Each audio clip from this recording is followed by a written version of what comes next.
गीता अध्ययन के सेशन में आप सभी का स्वागत। आज हम भगवत गीता के 5वें अध्याय के श्लोक 8, 9 और 10 को अपने ग्रुप मेंबर्स के साथ दोहराएंगे। सर को प्रणाम और निवेदन कि आज के सेशन की शुरुआत करें। ओम वसुदेव सुतं देवं कंस चाणूरमर्दनम देवकी परमानंदम कृष्णं वंदे जगद्गुरुम। सभी को बहुत बहुत प्रणाम। हम गीता जी के 5वें अध्याय पर चर्चा कर रहे हैं और अभी तक हमने 10 श्लोकों पर चर्चा की, जिनको अब हम रिवाइज कर रहे हैं, पहले 10 श्लोकों को। और अभी तक हम पहले 7 श्लोक रिवाइज कर चुके और 7वें श्लोक में भगवान जी ने कहा था योग युक्तो विशुद्धात्मा विजितात्मा जितेंद्रिय सर्वभूतात्म भूतात्मा कुर्वन्नपि न लिप्यते।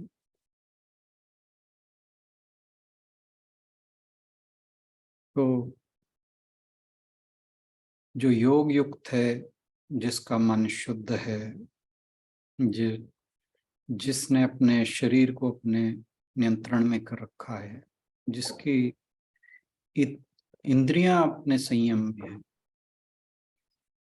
ऐसा व्यक्ति सर्वभूत सभी भूतों में, सब संसार के सभी प्राणियों में सर्वभूतात्म भूतात्मा, वह स्वयं को ही देखता है, उस ईश्वर को ही देखता है। कुर्वन्नपि न लिप्यते। तो ऐसा व्यक्ति जो कुछ भी करता है, जो भी कर्म करता है, उन कर्मों में लिप्त नहीं होता। तो ये भगवान जी ने यहाँ एक किस्म से क्वालिफिकेशंस बता दिए एक व्यक्ति की, जो वो क्वालिफिकेशंस जिन्हें अचीव करने के बाद व्यक्ति के जो कर्म हैं वो उसके लिए बंधन का कारण नहीं होते।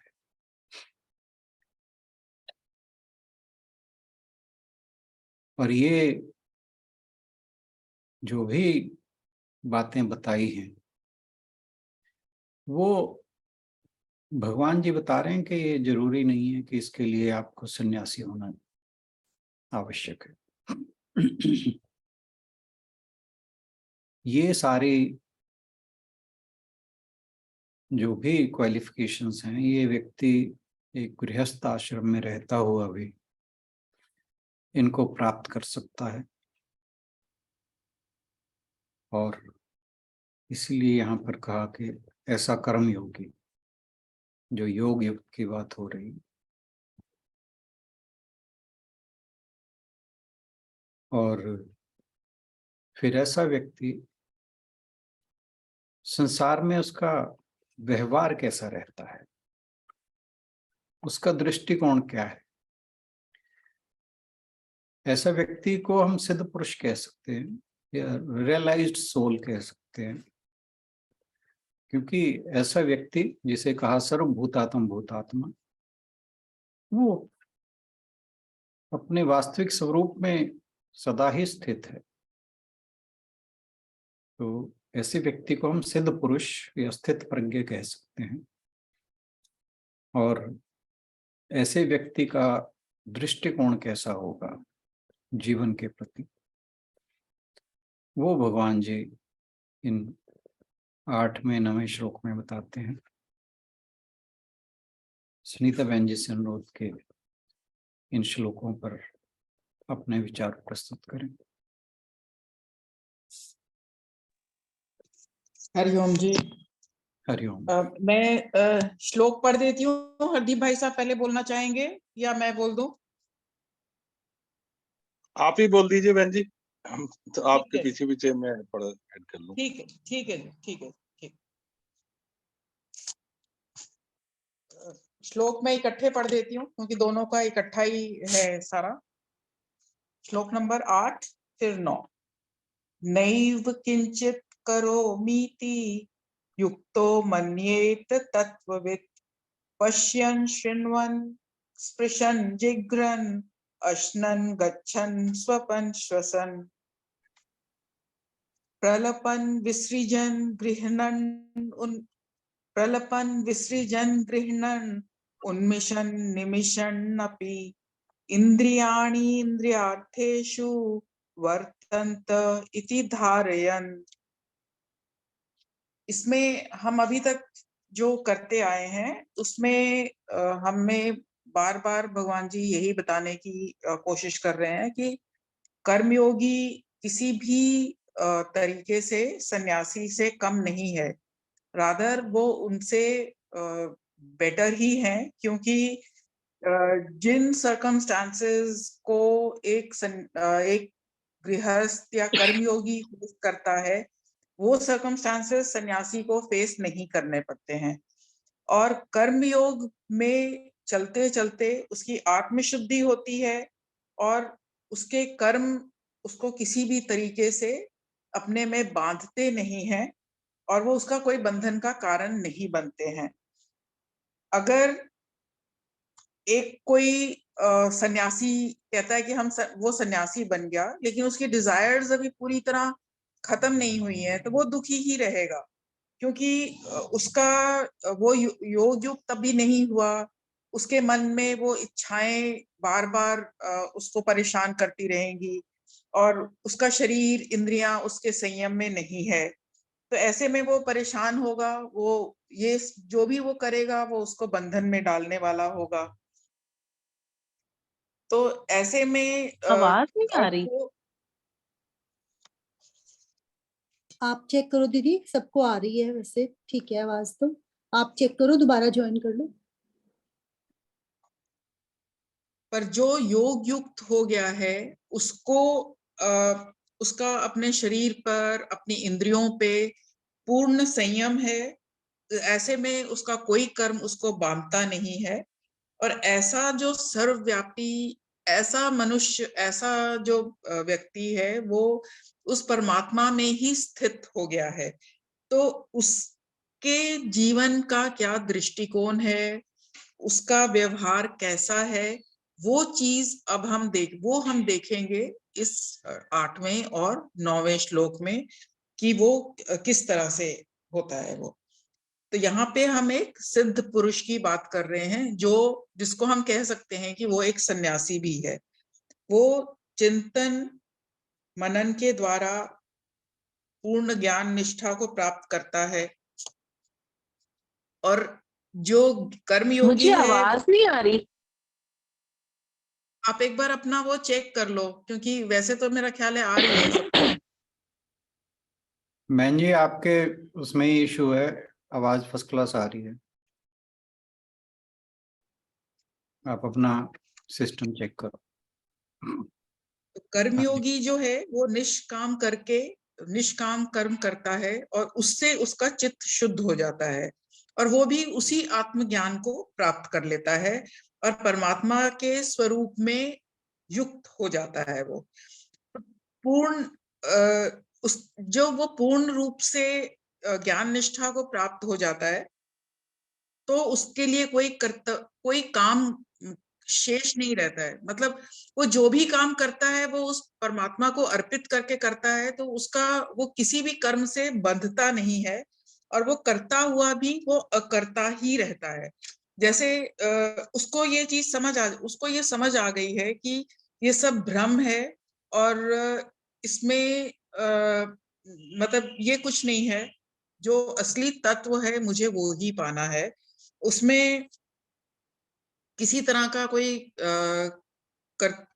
कृतत्व का भाव नहीं होता है, उसमें मैं और उसका मैं मेरा ये अभिमान उसका खत्म हो जाता है। तो जैसे हम मतलब ये उसी तरह हो गया कि जैसे हम एक मिराज है, तो मतलब तो वो दूर से तो पानी की जल की तरह दिखता है, जब हम वहां पहुंचते हैं तो भी रियलाइज कि नहीं वो तो वहां जल तो है ही नहीं, वो तो एक मिराज है एक भ्रम था वो, और जब वो चीज की समझ आ जाती है तो हम दोबारा उधर नहीं जाते हैं। तो इस मनुष्य को भी पहले उसने पूरे संसार में वो देखता है, वो संसार में अपनी खुशी ढूंढता है या अपने आप को वो एक संतुष्ट करने का रास्ता ढूंढता है, लेकिन फिर उसको समझ आ जाता है कि ये सिर्फ भ्रम है, यहाँ पे उसको कुछ नहीं मिल रहा है। एंड फिर वो उसी रास्ते पे आता है, और उसको पता है कि जो कर्म योग का रास्ता है, वो उस रास्ते पे चलता हुआ फिर वो अल्टीमेटली कर्म संन्यास को ही प्राप्त होता है। तो वो उसको ये चीज समझ आ जाती है कि ये संसार में कुछ नहीं है और वो संसार मिथ्या है बिल्कुल। और वो जो भी कर्म जब वो इस स्टेज पे पहुंच जाता है तो वो जो भी कर्म करता है, जैसे हमने अभी इसमें देखा कि वो देखता है, वो सुनता है,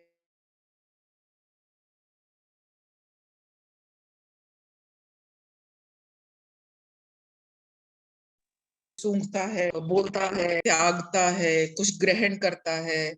आंखें जो ऑटोमेटिक हमारे कर्म हैं, जो आंखें खुल रही हैं, बंद हो रही हैं, जो कुछ भी वो हो रहा है, वो गुणों में वर्त रहे हैं, इंद्रियां अपने आप काम कर रही हैं। वो ये सब करता हुआ भी वो इसमें इन्वॉल्व नहीं है, वो इसमें किसी तरह से मतलब वो अपने आप को करता नहीं समझता है इन चीजों का। उसके लिए तो ये करते हुए भी वो करता है। जैसे हम इसमें वो कर सकते हैं कि वो मतलब ये आपने एक सर बताया था, इसी में आपने बताया था कि जो एक आपने स्टोरी बताई थी एक प्रोस्टिट्यूट और एक ज्ञानी की, जो वो दोनों एक इकट्ठे एक ही जगह पे, एक तरफ एक वो सन्यासी है और वो पूजा करता है अपना रेगुलर, और सामने ही एक वो प्रोस्टिट्यूट है। तो दोनों मरते हैं, दोनों को यमदूत लेने आते हैं। तो जब लेके जा रहे हैं तो प्रोस्टिट्यूट को तो स्वर्ग की तरफ लेके जाते हैं और सन्यासी को नरक की तरफ लेके जाते हैं। तो वो कहते हैं कि ऐसा कैसे हो रहा है भाई, ये तो गलत हो रहा है, मैं सारी उम्र पूजा करता रहा और वो इस रास्ते पे थी। तो वो फिर जिद करते हैं कि नहीं, मतलब वो कहते हैं कि तुम पता करो। तो पता करते हैं तो उनको बताया जाता है कि नहीं, हमें जो रास्ता बताया गया था हम उसी रास्ते पे आप लोग को लेके जा रहे हैं। वो कहते हैं मुझे परमात्मा से पहले मिलाओ, भाई ये कोई तरीका नहीं है, ये कैसे हो सकता है। तो जब वो मिलते हैं, तब वो क्वेश्चन करते हैं, तो उनको बताया जाता है कि जब भी तुम पूजा करते थे, तुम घंटी बजाते थे, तुम धूप बत्ती करते थे, उसकी खुशबू, उसकी आवाज से वो जो प्रोस्टिट्यूट है वो उसको एक इस रास्ते पे चलने की इच्छा होती थी। वो सोचती थी कि मैं कब इस रास्ते पे चल पाऊंगी, लेकिन तुम्हारे दिमाग में हमेशा उसको एक पाने की इच्छा थी, तुम्हें उसको भोगने की इच्छा थी। और लास्ट तक वो तो इस चीज को लेके रही कि मेरे को अपना रास्ता सुधारना है। तुम क्योंकि हिम्मत नहीं जुटा पाए, तुम वहां तक पहुंच नहीं पाए, पर तुम्हारे दिमाग में वो ही घूम रही थी। तो तुम जो भी कर रहे हो, अगर सिर्फ दिखाने कर्म हम कर रहे हैं और कर्म सही है, चाहे दिख रहा है लोगों को कि कर्म सही है, पर अगर दिमाग में कुछ और चल रहा है तो वो भी कर्म ही कहा जाएगा। अगर मेरी थॉट्स ठीक नहीं है, वो भी मेरा कर्म ही है। तो मुझे अपनी थॉट्स भी ठीक रखनी है, तभी संपूर्ण तरीके से हम कह सकते हैं कि हमारा निस्वार्थ कर्म है या हम बिल्कुल सही रास्ते पे चल रहे हैं। तो इसमें फिर अगर आप कहते हैं कि हम सोच गलत रहे हैं, तो आप ये नहीं कह सकते हैं कि हम कुछ नहीं कर रहे हैं। आपकी सोच अगर गलत है तो आप गलत ही कर रहे हैं, उसको गलत ही माना जाएगा। तो इसमें ये होता है कि कई बार फिर इसमें राग तो है ही है, किसी चीज के साथ अटैचमेंट अगर है तो वो तो है ही है कि आपको बंधन में बांधती है। लेकिन अगर आप किसी के साथ द्वेष करते हैं तो वो भी आपको बंधन में बांधता है। जब आप किसी के साथ द्वेष करते हैं तो आप हर टाइम आपका दिमाग दिमाग में वही इंसान या वही चीज घूमती रहती है। मतलब आपको उस चीज के साथ अटैचमेंट है, चाहे एक नेगेटिव तरीके से अटैचमेंट है। आप कॉन्स्टेंटली उस चीज को इतना टाइम देते हैं और इतना आप उसके बारे में सोचते रहते हैं, तो ये भी आपको एक बंधन में बांधता है। इसमें भी एक एग्जाम्पल दिया था, जैसे एक शिव भक्त थे, 50 साल से वो भक्ति में लगे हुए थे, लेकिन उनके ऊपर एक जिन आता था। तो जब वो जिन आता था तो वो इस्लाम की वो आयतें मतलब होते थे। तो जब पूछा गया किसी पहुंचे हुए योगी से, तो उन्होंने कहा कि इस बंदे को इस्लाम से इतनी नफरत है कि जब ऐसा होता है तो वो आयतें बोलता है। मतलब बेसिकली उसके दिमाग में वो चीज इतनी, it has occupied that space कि वो उसको वहां से निकलने ही नहीं दे रही है। तो वो भी एक तरह की उनकी अटैचमेंट है। ऊपर से वो उन्होंने चाहे जितनी मर्जी कोशिश कर ली उससे निकलने की, बट वो निकल नहीं पाए हैं अभी। तो उस चीज से भी हमें निकलने की जरूरत है कि ना हम किसी से अटैचमेंट में रहें और ना ही हम किसी से इतना द्वेष करें कि वो हमारे बिल्कुल ही हमें पूरी तरह से वो ग्रसित जिसको कहते हैं, पूरी तरह से वो हमें ग्रसित कर ले। तो इसमें और ये हम हर टाइम जैसे हम कह देते हैं कि ये हमने किया, तो हम जो ये सिद्ध पुरुष है वो ये नहीं कहता है हम कर रहे हैं, तो इसमें करने का भाव आ जाता है, और करने का भाव आएगा तो फिर उसके फल को भोगने का भी भाव आएगा। तो ये जो सिद्ध पुरुष है वो ये सारे काम जो अपने करता है और बाकी भी जो वो करता है, वो बिना इस भाव से करता है कि मैं कुछ कर रहा हूं, वो उसके ऑटोमेटिकली ही हो रहे हैं। जैसे हम कहीं जा रहे हैं, हम कहते हैं कि हम जा रहे हैं, एक्चुअली हम जिस कन्वेंस पे जा रहे हैं, ट्रैवल कर रहे हैं, वो कन्वेंस चल रही है, हम ऑटोमेटिकली अपने डेस्टिनेशन पे पहुंच रहे हैं। उसी तरह उस इंसान के, उस पुरुष के, उस सिद्ध इंसान के सारे काम ऑटोमेटिकली ही हो रहे हैं, बजाय उसके किसी चीज में जुड़े हुए। वो किसी चीज से बंधता नहीं है। वो जो भी नियत कर्म है उसके, वो अपना उसी कर्म में लगा रहता है। और हम अगर कहें कि शरीर, हम कुछ भी अगर हम करना चाहते हैं, अगर हमारा मन कर रहा है करने को, तो सिर्फ मन के करने से तो हम नहीं कर सकते हैं। हमें शरीर चाहिए उसको करने के लिए। अगर हम देख रहे हैं तो हमें देखने के लिए आंखें चाहिए। हम कुछ करना चाहते हैं, हमारे मन में आया हमने कुछ करना है, तो उसके लिए हमें हाथ चाहिए करने के लिए। तो बेसिक, लेकिन ये चीज हम याद रखें कि ये हम नहीं कर रहे हैं, वो कोई और एक चीज है जो हमारे से ये काम करवा रही है। जो ये गुण हम कहते हैं, प्रकृति के गुणों की वजह से ये सारा कुछ हो रहा है।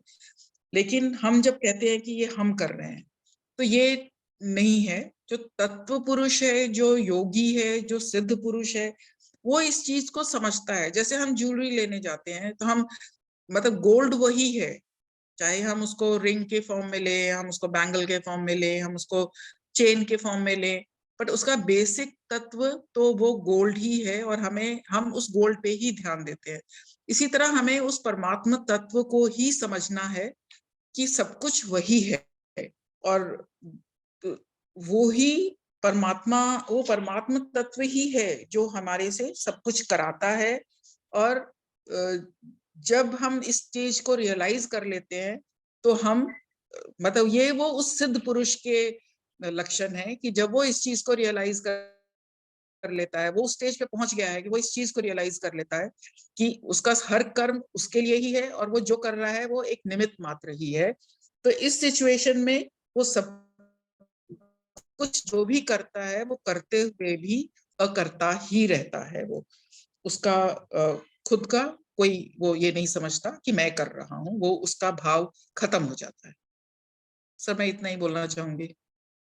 थैंक यू, बहुत अच्छे से समझाया आपने।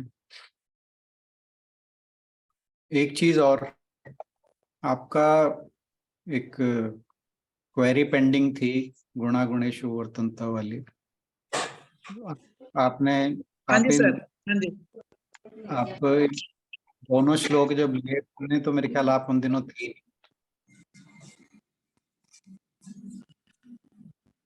सर। हैं? मैं थी नहीं जिन दिनों आपने ये श्लोक हाँ कराए थे। हाँ, तो मेरा बस यही था पूछना कि अब वो चीज क्लियर हो गई है क्या?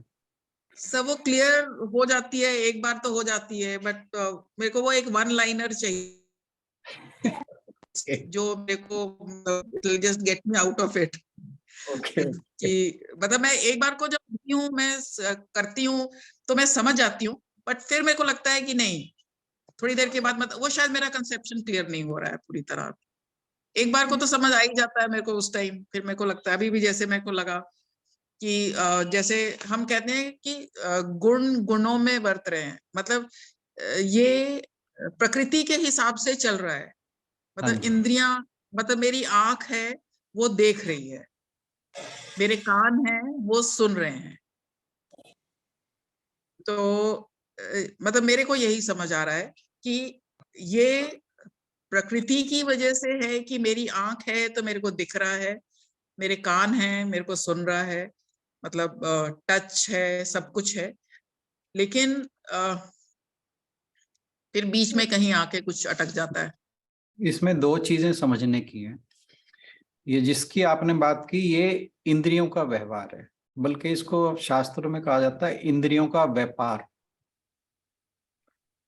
जो गुणों का गुणों से ठीक है सर। गुणों का गुणों से व्यवहार है, उसका मतलब ये है कि हमारे अंदर जो तीनों गुण हैं वो हमेशा विद्यमान रहते हैं, सत्व भी, रजस भी, तमस भी। तो जो कुछ भी होता है, हमारे द्वारा जो भी होता है, उसमें कहीं ना कहीं कोई भी, चाहे हम कोई अच्छा काम कर रहे हैं, चाहे वो स्वार्थ का काम कर रहे हैं या कोई गलत काम कर रहे हैं, तीन तरह की कर्म हो गए ना। एक तो सकाम कर्म हो गया, एक अकर्म हो गया, एक विकर्म हो गया। तीन तरह की कर्म पॉसिबल है। ये तीनों हमारे द्वारा जब भी होते हैं तो कोई ना कोई गुण प्रधान या प्रबल हमेशा होता है।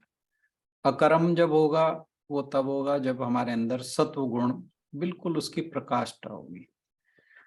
हमसे स्वार्थ कर्म तब होगा जब रजोगुण की प्रधानता होगी। और हमारे द्वारा कोई भी गलत काम या विकर्म तब होगा जब हमारे अंदर तामसिक गुण की प्रधानता होगी। तो भगवान जी ने यहाँ पे ये कही थी बात कि जो कुछ भी हो रहा है ये गुणों का गुणों से व्यवहार है। हम सोचते हैं कि हम कर रहे हैं। ये फिर वही जो एक दिन हम 2-3 दिन पहले बात कर रहे थे लिमिटेड फ्री विल की, वो बात आ जाती है कि करने वाला तो ईश्वर ही है, लेकिन फिर भी हमें कुछ ना कुछ तो एक स्वतंत्रता कर्मों के करने की मिली ही हुई है, क्योंकि हम अपने जो रिस्पॉन्स या रिएक्शन है उसे हम मॉडिफाई कर सकते हैं डिपेंडिंग अपॉन कि हाउ वी रिएक्ट और रिस्पॉन्ड टू द थिंग्स। ठीक है सर। अगर ठीक है सर। अभी भी पेंडिंग रहती है कोई बात नहीं, हम फिर कर लेंगे डिस्कस इसको। हाँ नहीं सर, काफी क्लियर हो गया। बस मेरे को ऐसे ही चाहिए था कि जी, एक, मतलब, हाँ जी, मतलब अभी बाकी वही जब मैं पढ़ती हूँ पूरा तो उस टाइम तो समझ आ जाता है। मैं देन समझ, अगेन आई गेट कंफ्यूज कि इंद्रियां और गुण में क्या आ गया। अभी एकदम क्लियर हो गया। ठीक है सर। हाँ जी। अभी मैं एक डिस्कशन के लास्ट में बात करता हूँ, फिर उससे शायद और क्लियर हो जाएगा। चलिए, हरदीप भाई साहब। ठीक है सर। वैसे तो डॉक्टर साहब ने काफी कुछ बता दिया है, इसके कोई गुंजाइश इसमें रहती नहीं है।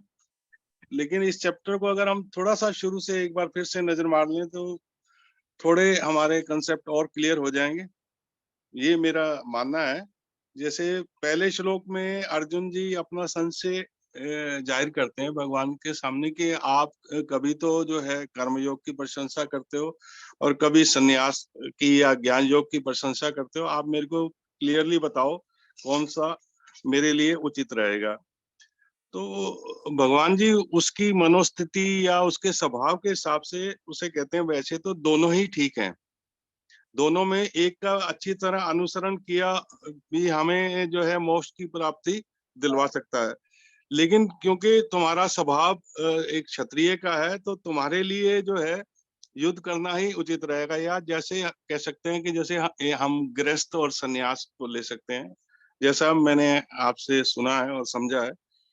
तो गृहस्थ के लिए कर्म योग ही ठीक रहता है, लेकिन ये कर्म और ज्ञान योग को कुछ कई बार हम अलग अलग समझते हैं।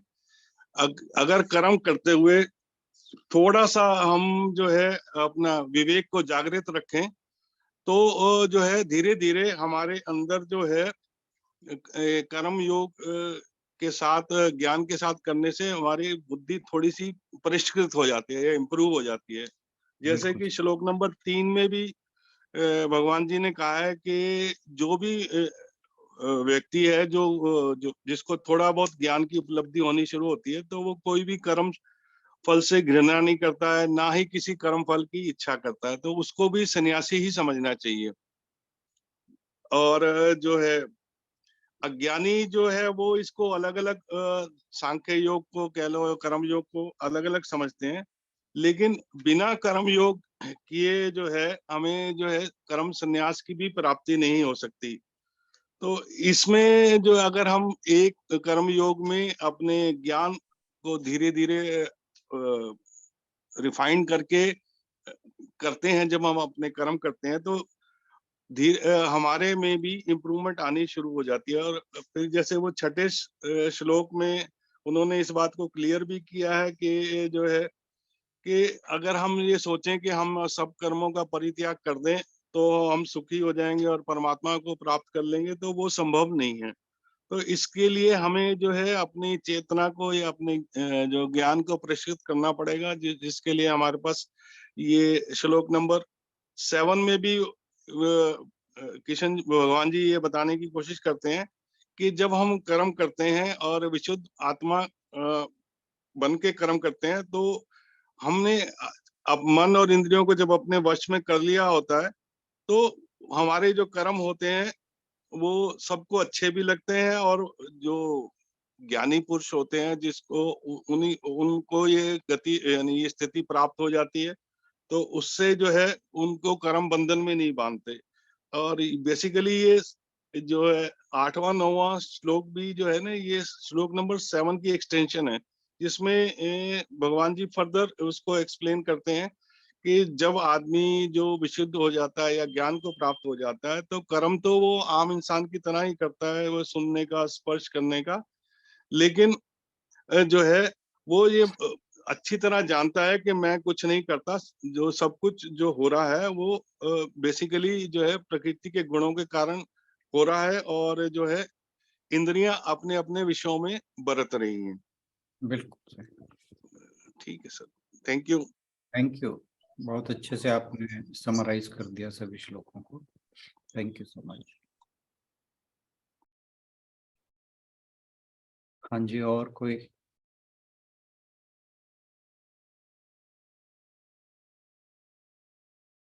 जय गोपाल भाई साहब। हाँ जी, जय श्री कृष्ण जी। हाँ जी, आपने जय श्री कृष्ण जी।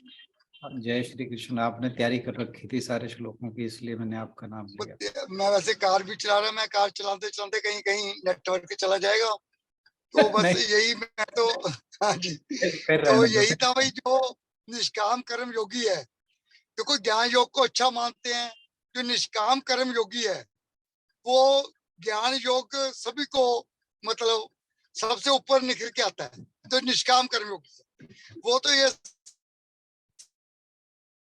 कुछ कर रहा है, बोलना, ग्रहण करना, मतलब सांस लेना, आंखें, सब कुछ परमात्मा ही कर रहा है। उसका तो यही कहना है निष्काम कर्म योगी का। और निष्काम कर्म योगी ही मेरे सबसे ज्ञान योग से ज्ञान योग भी जब भी प्राप्त होता है निष्काम कर्म योग से ही। देखो सन्यासी कहीं बन जाते हैं जंगलों में जाकर सन्यास करके, हम वो समझते हैं ये भाई हम गृहस्थ आदमी कहाँ ये कर सकेंगे, ये तो बहुत ज्ञानी है, पर वो कुछ नहीं है उसके आगे जो निष्काम कर्म करता है, उसके आगे कुछ नहीं। और कहीं मतलब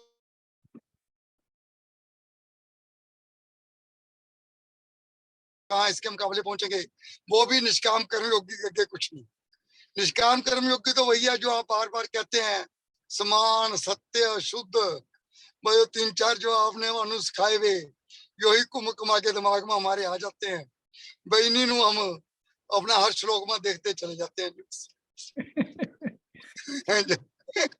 चलो ये 3-4 लफ्ज देखने का मजा भी हो रहा है और जिंदगी जीने का मजा अलग है। ये 3-4 लफ्जों में ही जिंदगी है। अगर मैं मतलब बिल्कुल आपकी बात से एक एग्री करते हैं भाई, कहीं अगर झूठ बोलने की जरूरत ना पड़े, हमें कुछ भी करने की मतलब झूठ ना बोला जाए कहीं, तो मतलब कहीं भी हम किसी को कोई क्वेश्चन ही नहीं पूछता, क्वेश्चन भी जाके बस। आवाज कट रही है आपकी बार बार। हाँ बात तो जय श्री कृष्ण। जय श्री कृष्ण। हाँ जी, और कोई?